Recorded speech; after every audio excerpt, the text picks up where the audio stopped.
Hello everyone. ये Chang जब देखता है कि ली ने ऐसा मेकअप किया है तो ये खुद इसका मेकअप करता है, जिसके बाद ली इससे पूछती है कि तुमने ये सब कहाँ से सीखा।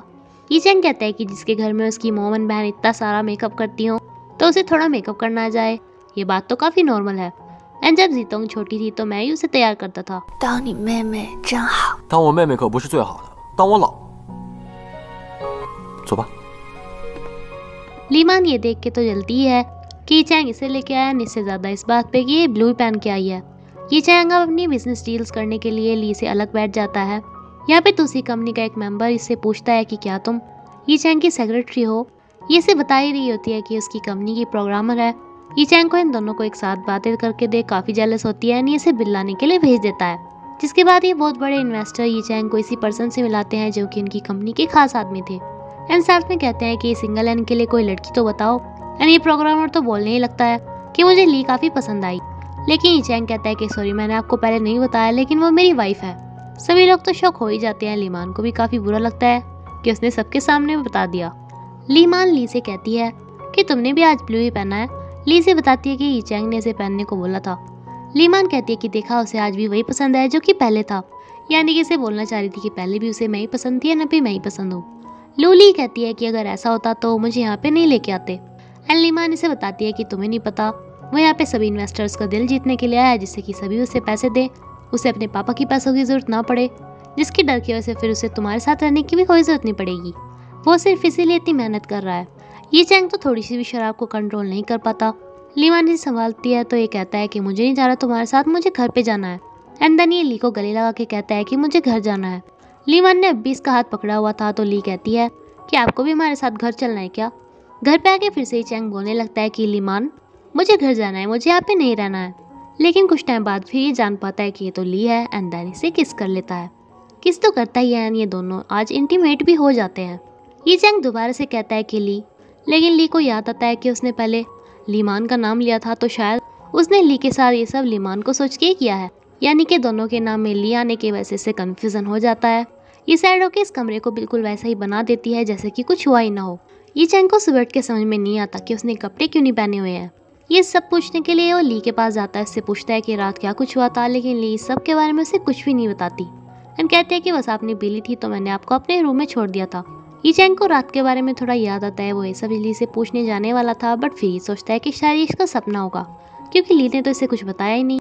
ली अपने प्रोफेसर से जाके पूछती है कि ये चैंग एंड लीमान का रिलेशन कॉलेज में कैसा था, तो ये बताते हैं कि वो अपनी क्लास के सबसे फेमस कपल थे।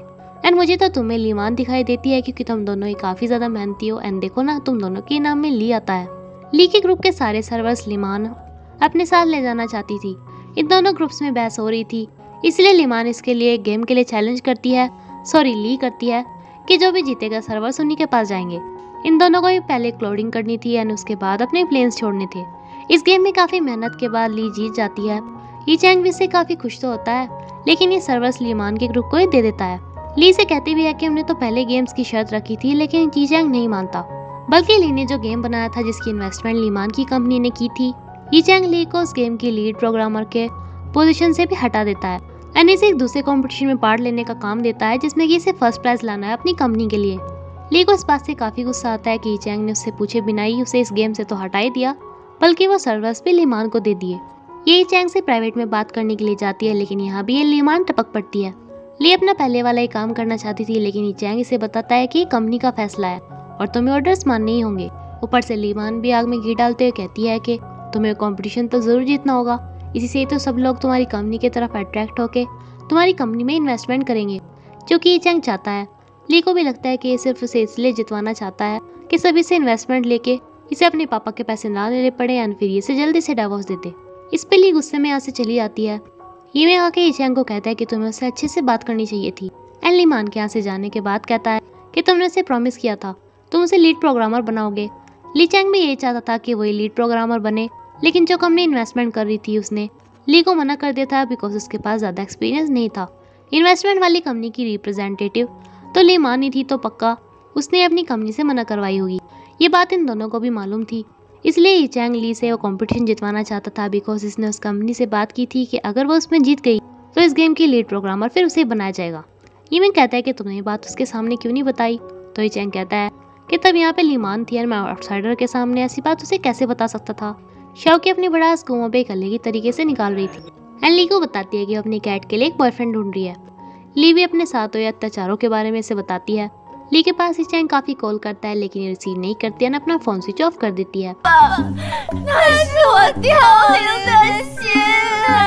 ये दोनों रोने गाते हुए काफी ज्यादा ड्रिंक करती है। एंड ली यहीं पर ही सो जाती है। वेट वगैरह करके जब ये उठता है तो इसे काफी गुस्सा आता है कि अब तक यहाँ पे नहीं पहुंची, ये तो मैं ब्रेकफास्ट के बाद देखूंगा। नेक्स्ट डे एमिंग इसे अपने नशे का असर उतारने के लिए ड्रिंक देता है। ये चैंग भी गुस्से में से ढूंढता हुआ आता है एंड ये ड्रिंक खुद ही पी लेता है। अब इसे जेलसी तो हो रही थी इस बात की कि वो रात भर घर नहीं लौटी, लेकिन ये इसे अपने गुस्से से डरने की कोशिश कर रहा था।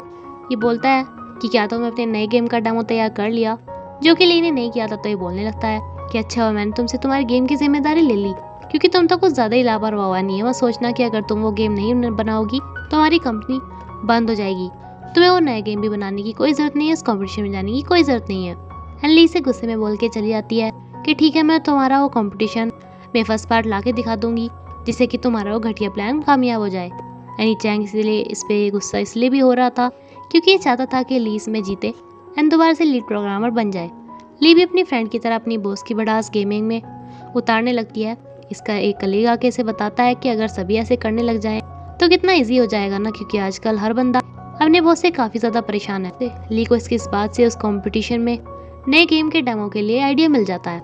ली के इस कलीग ने भी ज्यादा पैसे पाने के चक्कर में अपने सारे पैसे शेयर कार्ड मार्केट में लगा दिए थे, लेकिन आज वो ये सारे हार गया था। ली से बात पूछने की कोशिश करती है कि वो किस बात के लिए इतना परेशान है, लेकिन ये इसे कुछ नहीं बताता। इस बारे में दाहोंग से भी पूछती है, जिसे कि इस बारे में कुछ भी नहीं पता था। वो सिर्फ इसे इतना बताता है कि उनकी वाइफ थोड़ी बीमार चल रही थी।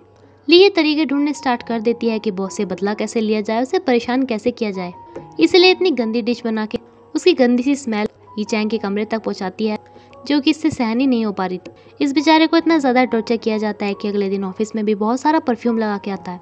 ली नए गेम के लिए डेमो तैयार करती है जिसका नाम था बॉस को मारने के 100 तरीके, जिसमें कि किसी को भी कुछ भी करके बस बॉस की एचपी घटा घटा के 0 पे लानी थी। एंड इस गेम का कैरेक्टर ने बिल्कुल ये चैंग जैसे ही कपड़े पहने हुए थे, बट फिर भी सबके सामने कूल बन के दिखाता है। लेकिन ये तो बोल ही देता है कि ये तो बिल्कुल तुम्हारे जैसा ही लग रहा है, जिसपे चैंग को बड़ा गुस्सा आता है। वैसे ये गेम काफ़ी सभी को पसंद आता है, क्योंकि आखिर सभी अपने बॉस से परेशान है। अपनी भड़ास निकालने के लिए वो इतना सा तो कर ही सकते हैं कि इस गेम को डाउनलोड कर लें। शाओकी सेम अपनी कैट जैसी एक मेल कैट देखती है, इसे खरीदना चाहती थी, लेकिन इसे तो पहले से किसी ने बुक कर रखा था। देन शाओकी इसके ओनर का नंबर ले लेती है। सरप्राइजिंगली ली के मॉम डैड इसके घर पे आ जाते हैं। इसके डैड इसके लिए फिश लेके आए थे बनाने के लिए। इन्हें पता चल सकता था कि एक रूम में नहीं रहते, इसलिए ये अपने डैड को फिश फ्रिज में रखने को भेज देती है और अपनी मम्मी को किचन दिखाने लगती है। देन जब ये चैंग ली की तरह कपड़े एक दूसरे के रूप में रख देता है, तब ये अपनी मॉम को पूरा घर दिखाती है। ली इसके लिए खाना बनाने वाली जा रही थी, लेकिन इसकी मॉम कहती है कि हम तो अपने दामाद के हाथ का ही खाएंगे, जबकि इसे आता भी नहीं था। ली को उसकी हेल्प करने भी नहीं देते। ये चैंग टमाटर एंड कैरेट की डिश बना के लाता है। ली की मॉम कहती है कि ये कौन सी नई डिश है, तो ये कहता है कि मैंने सोचा इन दोनों का कलर सेम होता है तो क्यों ना इनकी डिश बना दी जाए। एग करी का हाल भी कुछ ऐसा ही था, एंड जो फिशेस के पापा इतने प्यार से लाए थे उनका भी बुरा हाल हो गया था। देन ये चावल लेने के लिए चला जाता है। सभी सोचते हैं कि कम से कम चावल तो ठीक ही होंगे, लेकिन ये तो चावल के लिए गैस ऑन करना ही भूल गया था, इसीलिए इन्हें खुद ही खाना बनाना पड़ता है। ली ने रात भर मेहनत करके जिस दिन ये डेमो सबमिट होना था उससे एक दिन पहले ही कंप्लीट कर लिया था। मान भी यहाँ पे सर्वस लौटाने आती है। एंड ली के इस कलेज जिसे सब ओल्ड ऐप बोलते हैं, इसने बहुत से लोगों से पैसे लेकर शेयर मार्केट पे लगाए थे, जो कि ये सारे हार चुका था। ये इसे कंपनी के बाहर ही पकड़ लेते हैं, इसे बहुत बुरी तरह से पिटाई करते हैं एंड सिर्फ एक दिन देकर चले जाते हैं, जिसमें इसे इनके सारे पैसे लौटाने थे। आज ली को ये डेमो सबमिट करना था, लेकिन वो देखती है कि ये तो उसके कंप्यूटर में है ही नहीं, बल्कि ये तो डिलीटेड फाइल्स में से भी डिलीट हो चुका था। ये इस बात को इचैंग को बताती है, तो इचैंग इस पे बड़ा गुस्सा होता है कि ऐसा कहाँ पे चला गया वो। 电脑跟服务器精准的把你要上传的程序全部清空了是吗？ 虽然听起来很不可思议，但确实是这样。 सबमिट करने में अभी कुछ घंटों का टाइम बाकी था। ली कहती भी है कि मैं भी काम स्टार्ट कर रही हूँ, लेकिन इतनी सी देर में नहीं बनने वाला था। इचैंग इस पे काफ़ी गुस्सा होता है, कहता है आज तुमने मुझे पूरी तरह से डिसअपॉइंट कर दिया, एंड किसी की कंप्यूटर फाइल ऐसे कैसे गायब हो सकती है। ली को लगता है कि इचैंग विश्वास ही नहीं कर रहा कि उसने वो फाइल बनाई थी। ये गुस्से में यहाँ से चली जाती है, लेकिन इचैंग को खुद भी समझ में नहीं आ रहा था कि वो फाइल डिलीट किसने कर दी। यहाँ से निकलते हुए लीमान से बात करना चाहती थी, लेकिन इसे इग्नोर करके अपने पापा के पास चला जाता है। उन्हें बहुत सारा मक्खन लगाता है, क्योंकि जिस कंपनी ने वो कंपटीशन ऑर्गेनाइज किया था ये उसी के फ्रेंड थे। ये इनसे रिक्वेस्ट करता है कि अपनी फ्रेंड को बोले वो सबमिट करने का टाइम थोड़ा सा आगे बढ़ा दे। ये कहते हैं कि तुम तो मुझसे ऐसी रिक्वेस्ट करने पहले कभी नहीं आए। तो ये चैंग कहता है कि तुम्हारी लाई हुई ली के वजह से ही हुआ है। वो इतनी ज़्यादा लापरवाह है कि मुझे उसकी हेल्प करनी ही पड़ती है। ये इस काम को करने से मना करते हैं तो ये चैंग कहता है कि फिर मुझे मम्मी से रिक्वेस्ट करनी पड़ेगी। एंड अपनी वाइफ का नाम सुनते हैं तो ये भी डर जाते हैं, लेकिन ये चैंग को भी इसके बदले में काम करने को बोलते हैं। 我一会儿要去打球，正好缺个球童。老乡，你过分了啊！没关系，当我没说哦。哎，哎，成交，哎，成交。